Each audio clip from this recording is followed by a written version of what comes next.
राष्ट्रीय सड़क सुरक्षा माह 2026 के तहत आज सरगुजा जिले में सड़क सुरक्षा को लेकर जागरूकता कार्यक्रम आयोजित किया गया। इस अवसर पर हेलमेट जागरूकता रैली निकाली गई, जिसमें आम लोगों को यातायात नियमों का पालन करने का संदेश दिया गया। रैली में सरगुजा कलेक्टर और पुलिस अधीक्षक सहित पुलिस विभाग के वरिष्ठ अधिकारी शामिल थे। अधिकारियों ने दोपहिया वाहन चालकों से अनिवार्य रूप से हेलमेट पहनने, तेज रफ्तार से बचने और ट्रैफिक नियमों का पालन करने की अपील की।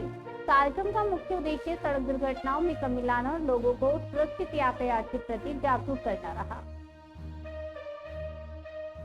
सड़क सुरक्षा माह का आज यहाँ पर शुभारंभ हुआ है। ऐसे कार्यक्रमों से आम जनता में जागरूकता फैलती है। ओवरऑल जिले में क्या प्रयास किए जा रहे हैं, उन कार्यों के बारे में जानकारी मिलती है। निश्चित ही ट्रैफिक जो सुरक्षा है वो इन्फोर्समेंट के साथ साथ इसमें आम नागरिकों की जागरूकता, आम नागरिकों में कानून को मानने की प्रवृत्ति, इन सबों का भी बहुत बड़ा योगदान रहता है। और अभी पिछले वर्षों के डाटा से ये पता चल रहा है कि यहाँ पे एक्सीडेंट की कमी हुई है। आगे हम इस प्रयास को और भी ज्यादा बढ़ाएंगे, जिससे कि सरगुजा जिला और अंबिकापुर शहर ट्रैफिक के मामलों में एक अत्यधिक सुरक्षित शहरों में गिना जा सके। सड़क दुर्घटनाओं का मुख्य वजह जो है वो हम सभी को पता है कि जो ट्रैफिक के नियम हैं, जो शासन के निर्देश हैं, उनका पालन नहीं करना है। निश्चित ही इस दिशा में व्यवहार परिवर्तन की, लोगों को जागरूक करने की बहुत ही आवश्यकता है।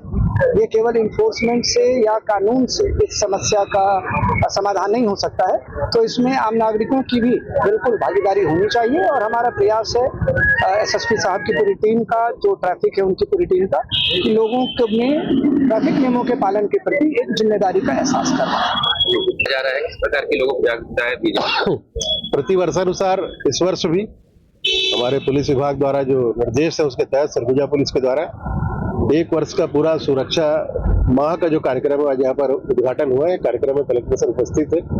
आने वाले पूरे एक माह तक हम जनता के बीच जाएंगे आपके माध्यम से और जनता को बताएंगे कि आने वाले जो समय है, जो पिछले वर्ष की हमारी समीक्षा है, तो मृत्यु के कारण क्या थे, एक्सीडेंट के कारण क्या थे। कारण वही निकल कर आया कि 3 सवारी चलना, बिना हेलमेट के चलना, ओवर स्पीडिंग, शराब पी के चलना और ओवरटेक करना। ये 5 विषयों को लेकर हमारा पूरा एक माह का कार्यक्रम है और आपके माध्यम से हम जनता तक जाएंगे, छात्र तक जाएंगे, समाज तक जाएंगे, हर परिवार तक जाने का प्रयास करेंगे, ताकि आने वाले समय में हम दुर्घटना के जितने भी आंकड़े हैं उसको भी कम कर सके और उसमें होने वाली मौतों को भी रोक सके। यही हमारा इसका मुख्य उद्देश्य था और उसी का कार्यक्रम का यहाँ पर उद्घाटन हुआ है और आने वाले पूरे एक माह तक ये कार्यक्रम करेंगे। सर, ये कल बात करें तो दुर्घटनाओं से मौत का क्या आंकड़ा होगा? पिछले वर्ष हमारे यहाँ लगभग 554 के आसपास मृत्यु हुई थी। इस बार लगभग 50 मौतें हमारे यहाँ कम हुई। वही दुर्घटना की जो घटना है उसमें भी हमारे यहाँ कमी आई है और इस प्रयास के लिए आपका भी बहुत महत्वपूर्ण सहयोग है। आपको भी बहुत बहुत धन्यवाद। आने वाले समय में फिर से हम और मिलकर काम करेंगे ताकि दुर्घटना और उसमें होने वाले मृत्यु को कम कर सकें। वाली क्षेत्र के दिनांक 29 दिसंबर के शाम रात को घोटरापारा में एक घर में लड़ाई हुई थी, जिसमें कि पति ने और उसकी लड़की ने जो है वो जो घर में महिला थी, पति के पत्नी को मारपीट की थी और उसमें जो महिला थी उसकी मौत हो गई थी। उक्त संबंध में थाना कोतवाली में अपराध जो है वो कायम किया गया है तथा जो आरोपी पति और उसकी बेटी है, इनको गिरफ्तार करके वैधानिक कार्रवाई की जा रही है। वजह क्या बता रहे हैं सर?